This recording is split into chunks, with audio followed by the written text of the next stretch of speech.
사랑합니다. 축복합니다.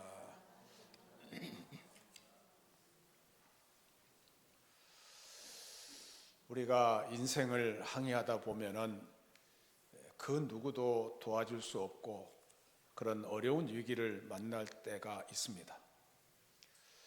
인생을 항해하다 보면은 잔잔한 바다를 만나기도 하고 폭풍이 몰아치는 바다를 만나기도 합니다.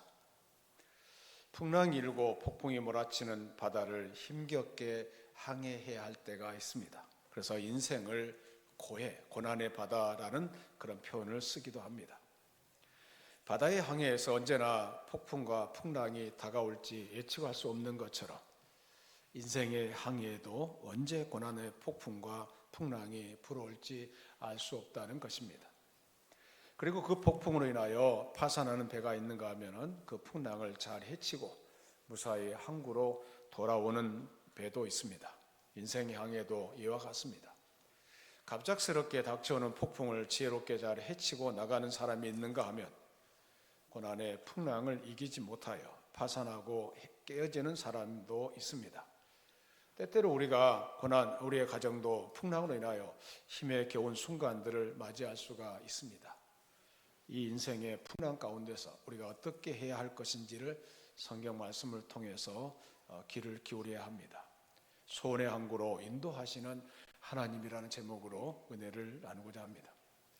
성경에는 항해에 대한 얘기가 그리 많이 나오지 않습니다. 아마 그럴 것이 이스라엘 사람들은 항해를 거의 안 했기 때문입니다.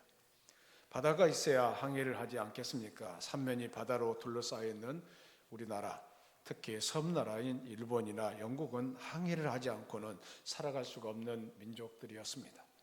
사면이 다 바다인데 바다를 통하지 않고는 다른 나라에 갈 수도 없고 무역을 할 수도 없었기 때문에 그렇게 해상무역이 발달하고 항해술이 발전한 것입니다.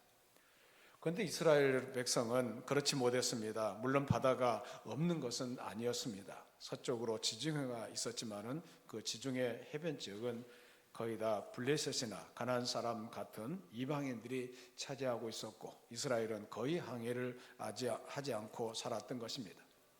고작해야 항해에 대한 내용은 성경 몇 군데 나올 뿐인데 그나마 요나서에서 요나가 여호와의 낯을 피하여 배를 타고 달아나다가 여호와가 보낸 폭풍에서 바로 그런 하나님을 만난 얘기를 보면은 그 배를 탄 곳도 요바라고 하는, 다시 말해서 그 배를 운항하는 뱃사람들은 모두가 이방 사람이었다는 것을 알 수가 있습니다.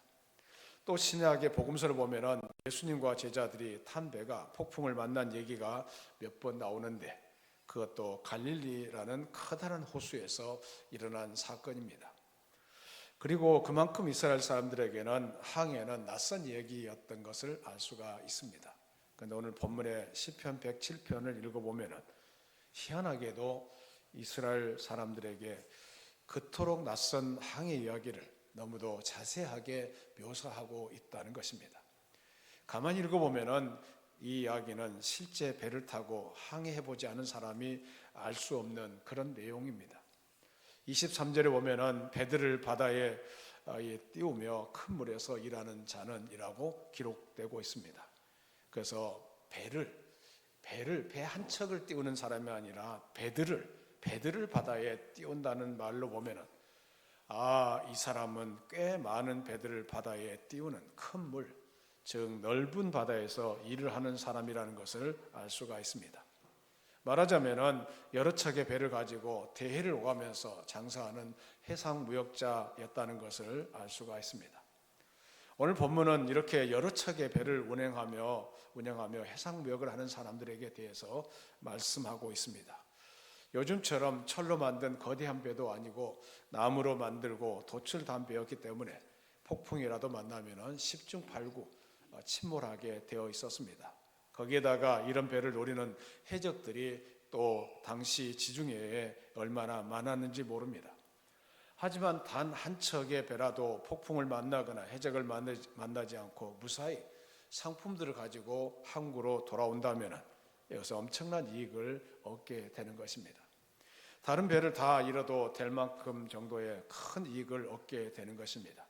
오늘 본문에서 시인은 여러 척의 배를 가지고서 해상무역을 하는 사람에 대해서 너무도 자세하고 생생하게 묘사하고 있다는 것을 알 수가 있습니다. 그런데 오늘 본문에서 배를 운영하며 해상무역을 하는 이들이 가장 두려워하는 폭풍을 만났을 때의 상황을 자세하게 묘사하고 있습니다. 25절부터 27절까지 말씀을 같이 읽겠습니다. 시작. 여호와께서 명령하신즉 광풍이 일어나 바다 물결을 일으키는도다. 그들이 하늘로 솟구쳤다가 깊은 곳으로 내려가나니 그 위험 때문에 그들의 영혼이 녹는도다. 그들이 이리저리 구르며 취한 자같이 비틀거리니 그들의 모든 지각이 혼돈 속에 빠지는도다. 이렇게 항해를 하는데 어느 날 큰 폭풍을 만났습니다. 엄청난 광풍이 불어오는 그런 물결이 배에 가득 차게 되어서 노하늘로 높이 솟구쳤다가 그 다음 밑으로 떨어지는 그런 상황을 맞이하게 됩니다. 그래서 27절에 나온 것처럼 솟구치고 떨어지는 배 안에서 선원들은 이리 구르고 저리 구르며 술 취한 사람처럼 비틀거리고 있는 모습을 보게 됩니다. 저도 한때 배를 탔는데 얼마나 큰 태풍이 불어오는지 마치 배를 삼킬 것 같은 그런 때에 배를 탄 적이 있습니다. 그래서 26절에 보니까 그 위험 때문에 그들의 영혼이 녹는도다. 그 영혼이 녹아 없어질 정도로 어려운 상황에 처했습니다. 영혼이 다 녹아버릴 정도로 그런 어려움에 처했다는 것을 알 수가 있습니다. 이제 끝이구나. 나는 이제 끝났구나. 완전히 절망하여 모든 희망을 포기하게 되는 순간입니다. 이런 순간에 도대체 누가 나를 도와줄 수 있고 무슨 희망이 있겠습니까? 바로 이런 이유 때문에 사람들은 우리 인생을 항해에 비유하는 것입니다. 오늘 이 세상에 태어나면서 인생의 항구를 떠나서 항해를 시작합니다. 순풍에 돛단 듯이 평온하게 갈 수도 있지만은 때로는 인생 가운데 그 어려운 순간을 폭풍이 다가오면서 어려운 순간을 만날 수도 있습니다. 어느 날 예기치 않은 폭풍이 찾아옵니다. 조금 파도가 높거나 바람이 좀 세구나 싶을 정도가 아닙니다. 그럴 때는 배멀미 조금 하면 됩니다. 하지만 인생의 어느 날 문득 찾아온 폭풍은 정말 감당할 수 없을 정도로 큰 타격을 입힙니다.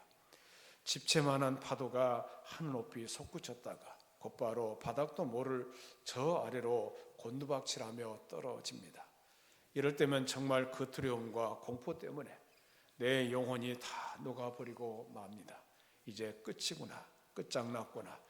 완전히 절망하고 포기하게 되는데 이런 순간에 도대체 누가 나를 도와줄 수 있습니까? 또 무슨 희망이 있겠습니까? 혹시 여러분 가운데 과거에 이런 인생의 폭풍을 만나본 경험이 있는 분도 있을 것입니다. 폭풍의 세기만 좀 다를 뿐 누구나 한 번쯤은 그런 경험을 해보셨을 것입니다.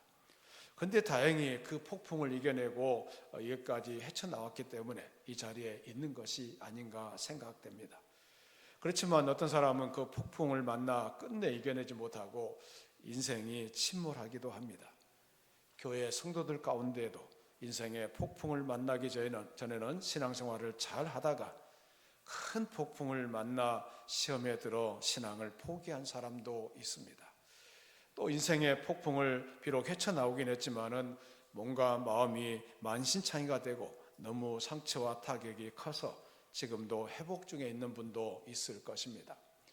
문제는 언제 또 다시 그런 인생의 폭풍이 몰아쳐올지 모른다는 것입니다.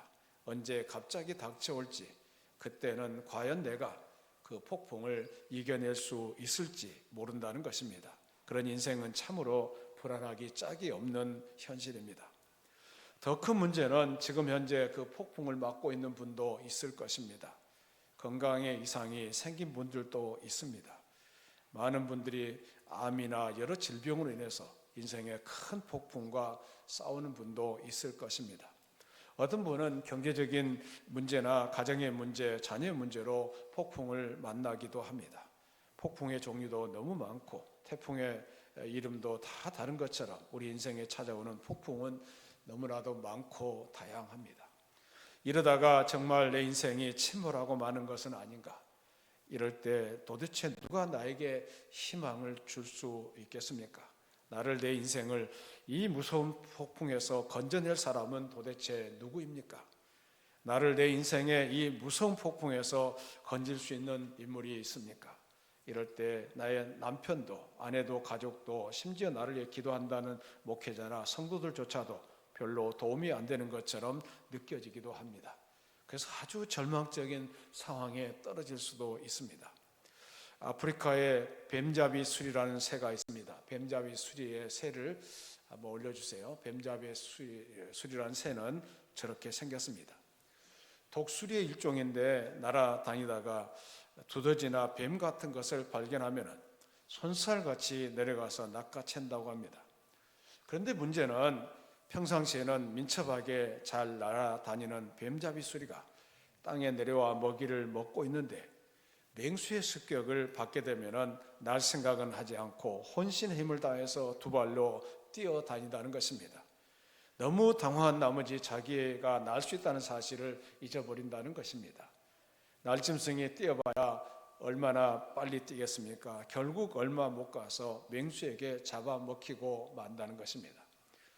우리 역시 하나님께서 우리에게 믿음의 날개를 달아주셨는데 우리가 날 수 있다는 사실을 잊고 살아갈 때가 많습니다.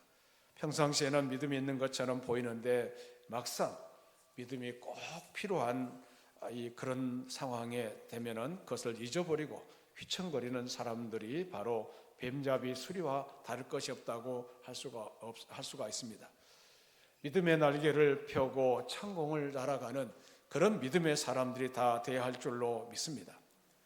완전히 절망하는 그 순간 그 누구도 이 인생의 폭풍에서 나를 건져낼 수 없다고 포기하고 싶을 때 바닷속 깊은 곳에 가라앉은 그 순간에 오늘 본문의 말씀이 우리에게 답을 주고 있습니다. 누가 오직 어떤 분만이 나를 구원할 수 있을지에 대해서 말씀하고 있습니다. 오늘 본문에서 여호와라는 말씀을 자주 보게 됩니다. 24절에 보면은 여호와께서 행하신 일들과 그의 기한 일들을 깊은 바다에서 보나니라고 말씀을 보게 되고, 또한 25절에 보면은 그들이 항해 중에 만나는 거대한 폭풍을 여호와께서 명하신즉 광풍이 일어나 바다 물결을 일으키시는도다라고 말씀하고 있습니다. 이 말씀들은 바로 바다에서 일어나는 폭풍과 인생의 폭풍 모두가 하나님의 소관 아래에 있다는 뜻입니다. 어떤 폭풍도 하나님이 허락하지 않으면 일어날 수가 없다는 말입니다.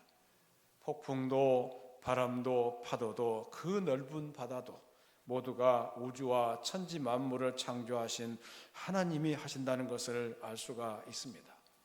하나님의 주권 아래 있다는 사실을 잊어서는 안 됩니다. 그래서 25절에 보니까 여호와께서 명하신즉 광풍이 일어난다라고 되어 있습니다. 또 요나서 1장 4절 말씀을 보겠습니다. 요나서 1장 4절을 같이 읽습니다. 시작. 여호와께서 큰 바람을 바다 위에 내리시매 바다 가운데에 큰 폭풍이 일어나 배가 거의 깨지게 된지라. 그러니까 큰 광풍이 일어나서 배가 거의 깨지게 되었다. 그러므로 방법은 하나뿐입니다. 그 무서운 폭풍을 다스릴 분은, 그 거센 바람과 집채만한 파도를 잠잠케 하실 분은, 오직 그것을 만드시고 움직이시는 분은 여호와 하나님이시라는 뜻입니다. 우리는 여호와 하나님을 바라보고 그분께 부르짖어야합니다. 그분만이 우리 인생의 파도를 잔잔하게 할 수 있는 분이신 것입니다. 28절 29절 말씀을 같이 읽습니다. 28절 29절입니다. 시작.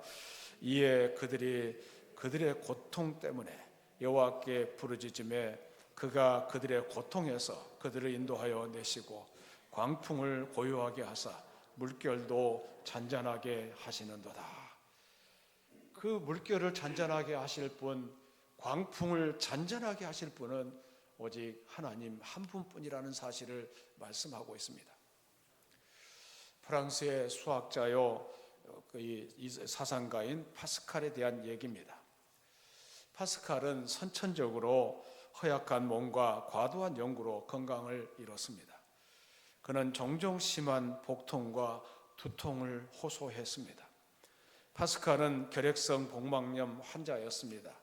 파스칼이 39년 인생 중에 건강을 유지한 시간은 고작 2년에 불과했다고 합니다. 그럼에도 불구하고 그는 세계적인 과학자요, 수학자요, 사상가로 기록되고 있습니다. 그는 절망적인 상황에서도 낙담하지 않았는데 그가 이렇게 고백했습니다. 내가 찾고 구하는 것은 하나님뿐입니다. 육체의 병이 영혼의 약이 되었습니다.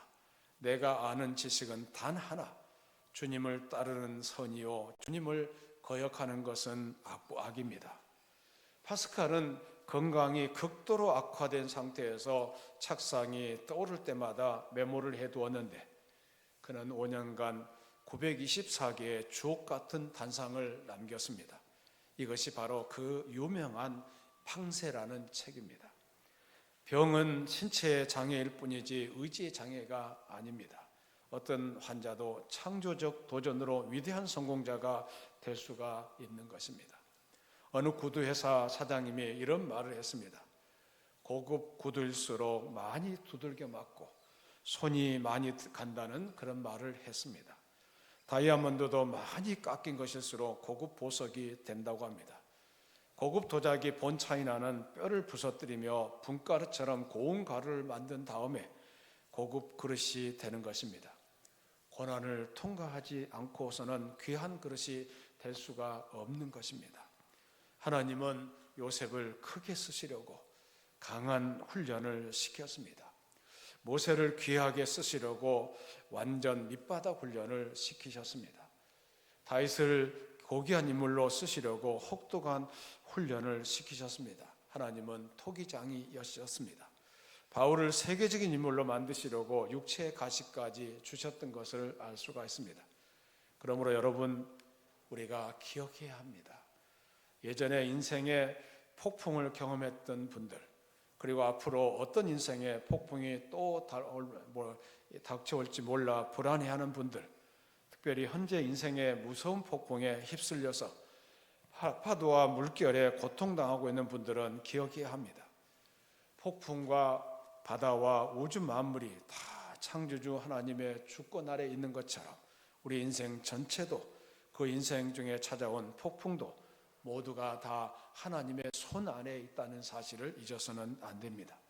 그래서 인생의 폭풍을 다스릴 왕, 잠잠케 하실 분도 오직 여호와 하나님 한 분뿐이라는 사실을 잊어서는 안 됩니다. 마가복음 4장 35절 이하의 말씀 보면은 예수님과 제자들이 배를 타고 갈릴리 바다를 건너갈 때 갑자기 광풍이 불어왔습니다. 물결이 배에 부딪혀 배에 물이 가득 차고 곧 가라앉게 생겼습니다.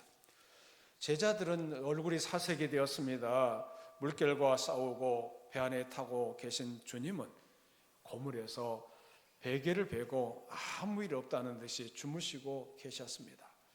어떻게 보면 참 야속한 모습 아닙니까?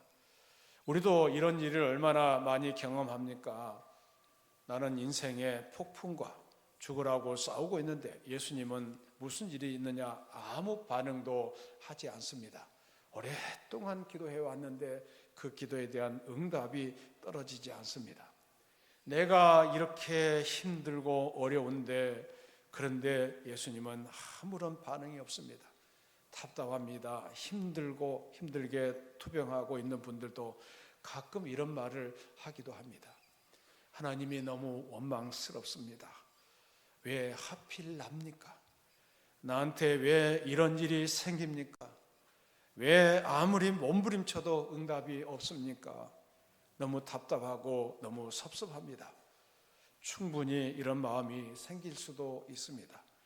하지만 이것 하나만은 잊지 말아야 합니다. 주무시고 계신 것이 아니라 그분은 지금도 다른 곳에 있는 것이 아니라 내가 타고 있는 배 안에 있다는 사실을 잊어서는 안 됩니다. 내 인생의 배에 함께 타고 계시며 내가 지금 맡고 있는 이 인생의 폭풍에도 함께 맡고 있다는 사실을 기억해야 할 것입니다. 그런데도 많은 분들이 이 사실을 잊어버립니다. 그리고 혼자서 외롭게 싸워갈 때가 많습니다. 그럼 우리는 어떻게 해야 됩니까? 우리가 해야 할 일은 제자들이 배 안에 계신 예수님을 깨우는 것입니다. 그 풍랑 가운데서도 고물에 베개를 베고 주무시는 예수님의 평안을 볼 수가 있습니다. 제자들은 예수님에게 어떻게 합니까? 주여 우리를 구원해 주시옵소서. 우리가 죽게 된 것을 돌보지 아니하시나이까. 우리 인생의 배에 함께 타고 계시는 예수님을 깨워야 합니다. 그리고 이렇게 외쳐야 합니다. 예수님, 제가 죽게 되었습니다. 예수님 밖에 저를 구원해 주실 분이 없습니다.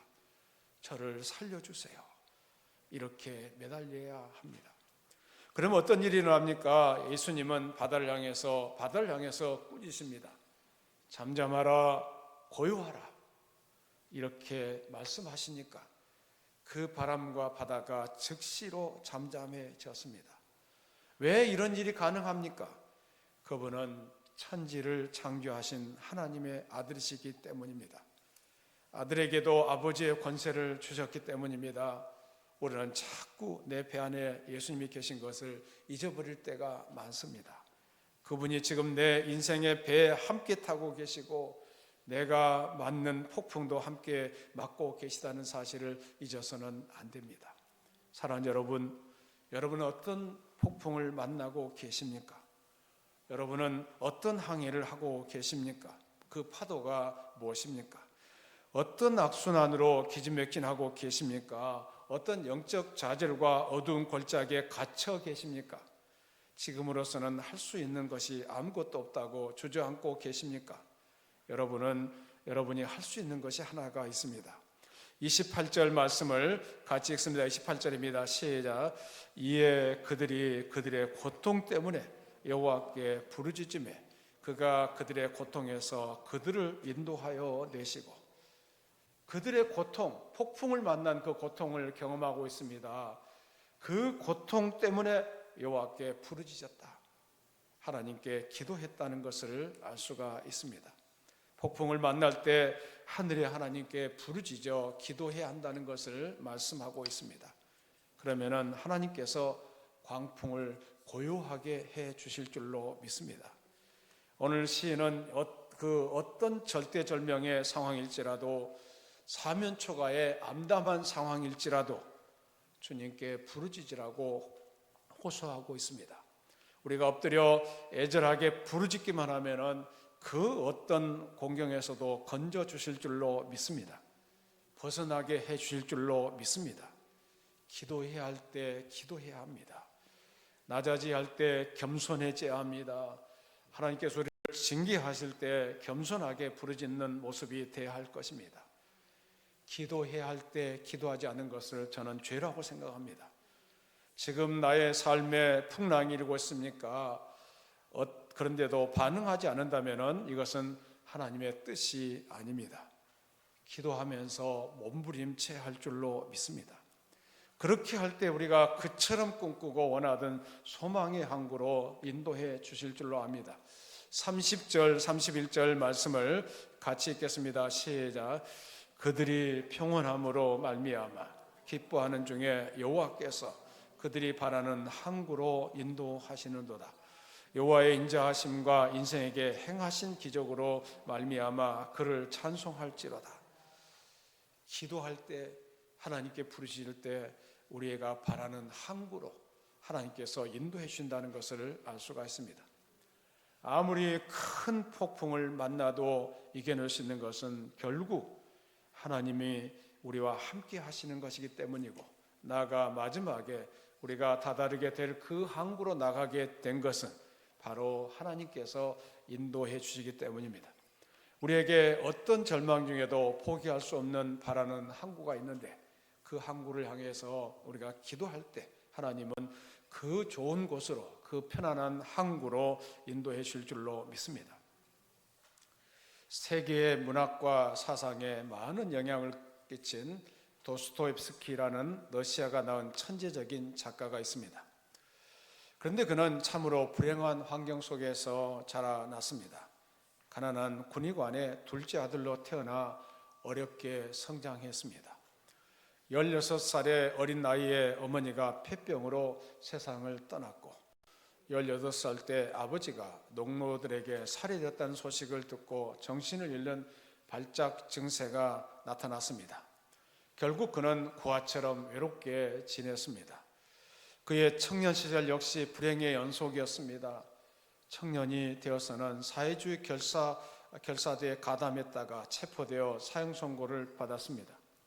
천만다행으로 총살 직전에 극적으로 황제의 특사를 받게 되었습니다. 그는 문학적 천재성을 인정받아 사형은 면했지만 대신 시베리아로 유배되어 4년간 징역을 살게 되었습니다. 그 5년간 중앙아시아에서 기막힌 고생을 하며 그는 불행한 청년 시절을 보냈습니다.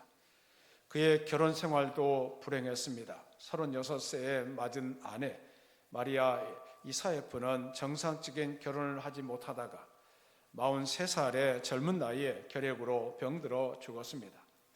3년 후에 재혼해서 아들을 얻었지만은 아들을 안아본 기쁨도 잠깐이고 그 어린 아들은 러시아의 추위를 이기지 못하고 병들어 죽고 말았습니다. 피를 토하는 아픔의 순간을 보냈습니다. 설상가상으로 도스토옙스키 자신도 치명적인 병이 있었는데 한평생 이 병 때문에 시달렸는데 그 병이 무엇이냐면은 간질병이었습니다. 종종 쓰러지고 정신도 잃었습니다. 육체의 가시였습니다. 그런데 그는 그 병을 향해서 거룩한 병이라고 이름을 붙였다고 합니다. 그렇지만은 그 오직 신앙의 힘으로 이겨냈습니다. 그는 오히려 고난을 받고 고통을 받은 만큼 신앙이 빛이 났습니다. 고난으로 점철된 자신에게 신앙의 삶이 의미로 다가왔습니다. 그는 자신의 고통을 신학적 안목으로 보면서 감사하며 살았습니다. 평생 질병과 싸우고 평생 고난과 시련 속에서 누에고치가 명주시를 뽑아내는 것처럼 글을 썼는데 그의 작품인 분신과 백야 등에 보면은 불쌍한 사람들의 심리를 섬세하게 묘사하고 있습니다. 그것은 바로 자신의 마음이고 자신의 경험이었습니다. 그 후 1866년에 죄와 벌을 썼고 1880년에는 카라마조프의 형제들이라는 명작들을 남기게 됩니다. 이처럼 극한 고통과 시련 속에서도 불의의 명작이 창작된 것입니다. 특히 그의 장편 소설 가운데 죄와 벌은 인간 존재와 근본 문제를 다루는 너무나도 유명한 책입니다. 그런데 그 작품은 그의 나이 44살 때 쓰여진 책입니다. 그의 경제적으로 가장 어려운 때에 쓰여졌고 그리고 빚쟁이들을 피해 4년간이나 도망 다녔고 아내 마리아가 죽고 형도 갑작스럽게 세상을 떠나던 그런 해였습니다. 이처럼 걷잡을 수 없는 불행한 한가운데서 그의 간질병이 더 자주 발작하여 가장 참담한 때의 불의의 명작 죄와 벌이라는 책을 쓰게 된 것입니다.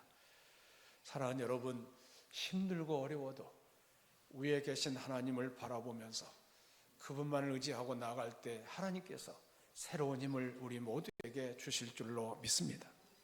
여러분, 힘을 가지세요. 하나님께서 우리에게 새로운 힘을 주실 줄로 믿습니다. 에델바이스라는 꽃을 한번 띄워주세요. 에델바이스라는 꽃, 참 아름다운 꽃입니다.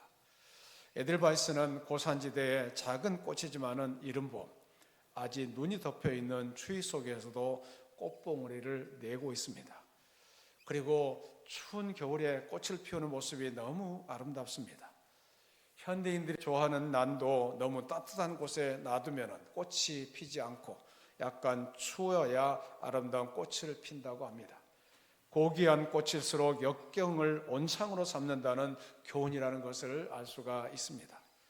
사랑하는 여러분, 우리가 살아가는 인생길은 험난한 바다를 항해하는 것과 같습니다. 언제 어디서 갑작스럽게 노도 강풍이 불어올지 예측할 수가 없습니다. 성난 파도가 숨어서 기다리고 있습니다. 인생은 어차피 예측 불허요 예상 밖의 일들이 비일비재합니다. 바다는 결코 고요하지 않습니다. 사납고 험난하기도 합니다. 사랑하는 여러분, 지금까지 여러분이 당하였던 고통과 아픔 때문에 여러분은 더욱 발전할 수 있었고, 여러분의 영성은 더욱 강해졌고, 여러분의 치른 대가보다 영광이 더 크다는 것을 경험하셨을 것입니다. 토기장이 하나님은 여러분을 귀한 그릇으로 만들고 싶어 하십니다. 거기에는 여러분의 어떤 고난과 아픔도 도스토옙스키가 말했던 것처럼 거룩한 병이라고 생각하시면서 그 과정을 잘 이겨내야 될 줄로 믿습니다. 믿음으로 이 고난을 이겨내면 하나님께서 더 큰 은혜로 더 깊은 영성으로 들어갈 수 있도록 인도해 주실 줄로 믿습니다. 여러분이 이겨내면 반드시 바라는 항구에 도달하게 될 줄로 믿습니다. 나 두려움 없도다. 주 예수님 늘 깨어 계시도다. 이 흉흉한 바다를 지나면 저 소망의 나라에 이르리라. 이런 찬송을 부르면서 믿음으로 극복하는 저와 여러분이 되기를 주의 이름으로 축원합니다. 살아계신 하나님 감사합니다. 우리를 붙들어 주시고 여기까지 이르게 하셨습니다. 모든 영광을 하나님께 돌려드립니다. 우리의 부족함과 허물 때문에 우리가 때로는 아픔을 겪기도 합니다. 어려움을 당하기도 합니다. 겸손해지기를 원합니다. 낮아지기를 원합니다. 하나님께서 우리를 이끌어 주실 줄로 믿습니다.